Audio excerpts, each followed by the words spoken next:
How's everybody doing? Good. Good. Well, I've been thinking about you guys a lot, and I asked Monty, what we're talking about, and the issue, the topic for tonight, I think fits real well into kind of something I'm real passionate about, and that is, how do you keep an organization healthy is really my general worry now. But as it applies to you, how do you guys meet your goal? How do you keep how do you know when you're not on the right track? And I went to the worst thing that chiefs do is they go to conferences and they come back and they think they know something. But I was sitting in this conference a couple years ago. I was listening to this guy. He was talking about how you take a 16-year-old kid in a Middle Eastern country who's playing soccer, literally playing soccer one day, and in about 3 to 6 months, that same kid's got bombs on their chest, and they're gonna go blow themselves up for some cause that they've decided is legitimate. And I started thinking about it, and I went, man, that's how we mess up firefighters. That's how we mess up organizations. It's how we mess up careers.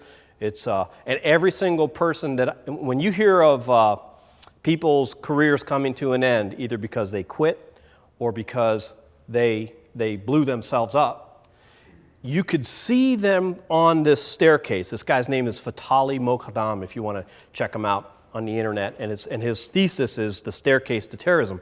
I'm going to flip that because when I sat in this meeting or this conference, I was going, man, there it is. That's when I did this. That's when I almost did that. That's when I kind of dabbled in that. This is when I know this person did that, and there's all sorts of carcasses, after that. So I thought I'd entertain you with a concept. This is like a 2-hour conversation that I'll have sometimes at speaking engagements, but I'm going to give you the answer right now. The answer's on your wall. When I walked in and I started looking at that, I went, this is it. This is the antidote. You are the antidote. You're engaging in the antidote right now to career suicide. These folks will tell you on the job, the person who finds himself out of a job at some point separated themselves from the organization. They could probably put names attached to those people's experiences. So work with me on this a little bit, and then I want to talk to you just a little bit more about it, and we'll answer some questions. So right now it's natural for you to all be kind of inwardly focused on your own internal conditions. What's the environment look like for my opportunity to get hired? How many folks am I competing with? What does the herd look like right now in terms of candidates? And do I look like the horses in the herd? Right? That's normal. That's normal.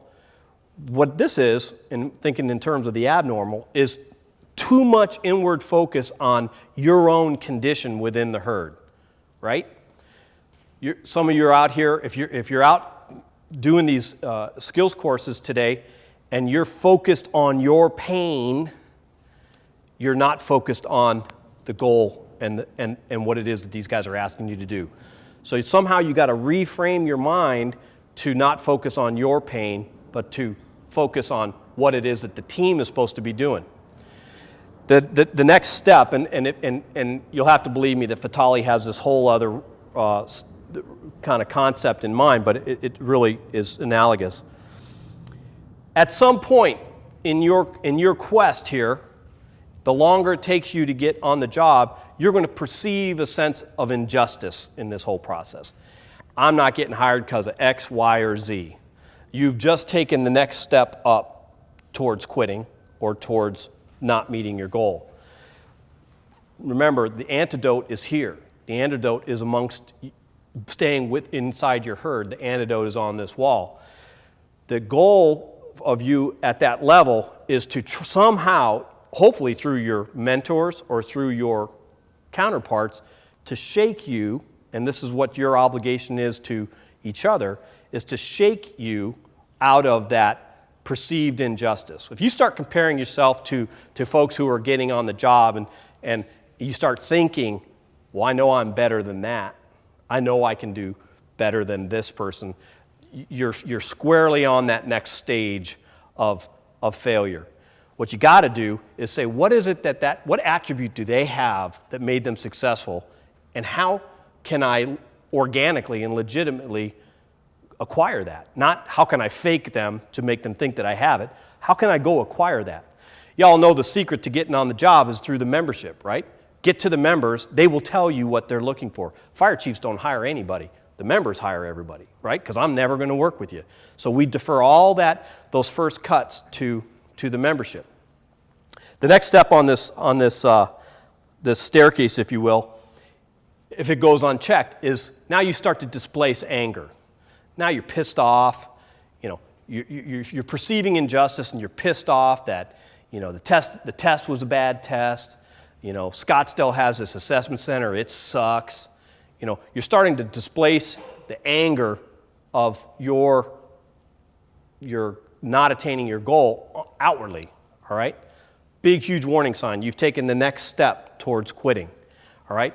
The antidote to that is right here in the room. The antidote to that is on the wall. It's through your mentors. It's saying, okay, I'm feeling a little anxiety here. Frustrated, maybe too strong a word. I'm feeling a little anxiety here that, I wasn't successful in that process. What didn't I do? It usually has to do with you didn't get with the culture and didn't find out what it was that they were looking for. While the fire service, we pick all from the same herd. There's probably on average 2,000 to 2,500 applicants throughout the valley, and everybody hires off the top 10%. Every city, right? Phoenix hires more, Mesa hires more, Tucson hires more, we'll hire some. Little commercial for Scottsdale, we're going to be hiring 140 people in the next 8 years. We're going to change over our entire culture. So obviously we hope you're on the job before 8 years, but make sure you're spreading the word.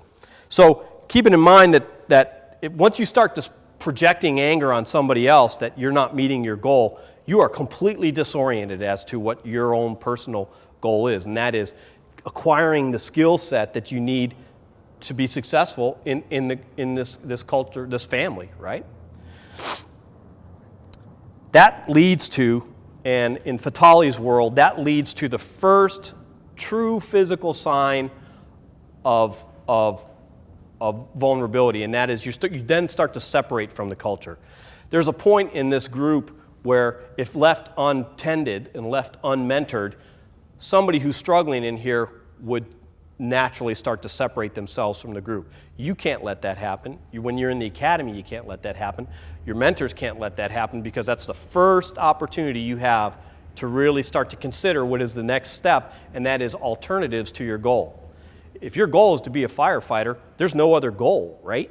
All right, obviously family balance and work balance, but if this is the goal, there is no other goal, right? So as soon as you start considering options, and it can be, I'll continue to test, but I'm going to do this. Then you're off. You're off the goal.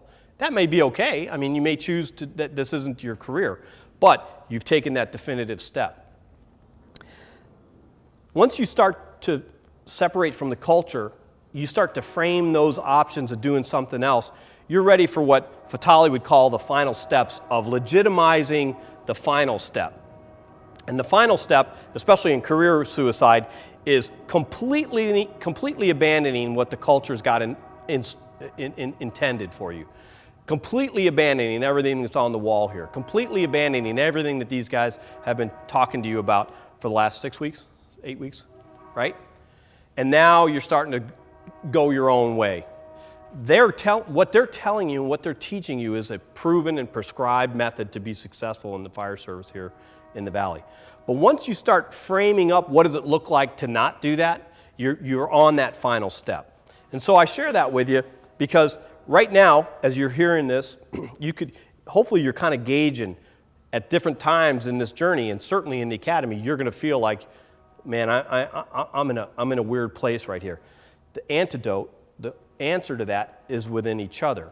You may not all go to the academy together, but in this group, it's each other. You mixed up the teams today, and so your karma is going to get a little bit messed up, and I'm going to guess that the reason you did that is to check the karma in a different group, right? Because one thing we do in Scottsdale is in our assessment center, we stress you mentally, then we stress you physically, then we stress you mentally, then we stress you physically. And by the third time we stress you mentally and physically, your true nature comes out. These guys are going to see your true nature in these alternative groups here, right? Because there's been some mojo that you've developed in terms of working with the same groups each time. So I hope I'm not giving away the secret. But the secret is performance, working with each other. Not one person succeeds, everybody has to succeed. It's on the wall. So, what I would say, just from a chief's perspective, is we're looking for people who understand that there absolutely is no individual in the fire service. You don't fight fire by yourself. You don't go to calls by yourself.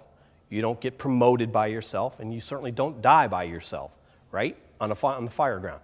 So there is no individual mindset in here, and so you just kind of have to just accept that, adopt that, embrace it, and then rely on it. Because, as Monty pointed out, I'm a little squirmy, little nerdy guy, right?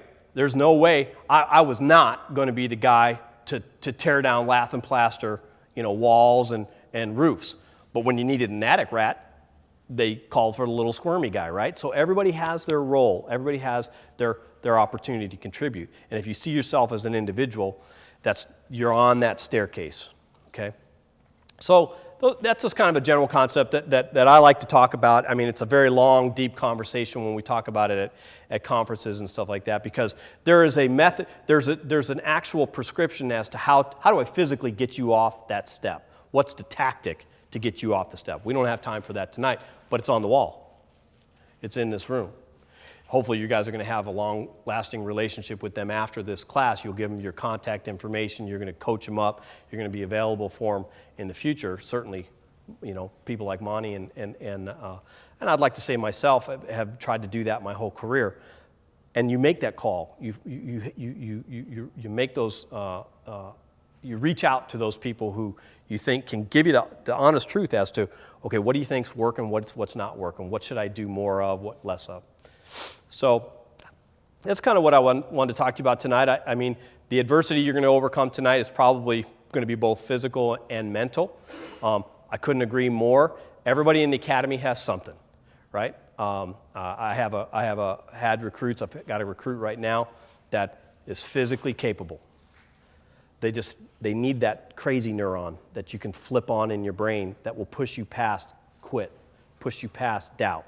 Because as I've shared with them and other folks that have been in that same spot, you got 3 other people in your engine company and an RTO and an entire academy that's going to come raise you up. So don't be afraid to collapse and completely fail. Push past that doubt. So have fun tonight. In Scottsdale, we're looking for folks that just like you that are interested in improving yourselves. I can't commend you enough for doing something that, man, I wish this was available when I was coming on the job. Maybe I wouldn't be so scrawny. But this is really going to set you up for success in the academy. And just remember, if you're alone, you're not doing it right. You got to be together in this culture. There's the culture right there. We live and pass on our culture. There's no individual culture. There's a collective culture. Any questions for me? Nothing? Sound good? Thank you, Chief. All right, my pleasure. Appreciate it. Okay, you bet. Thanks, Chief. You bet. Thank you. Thank you. Good to see you.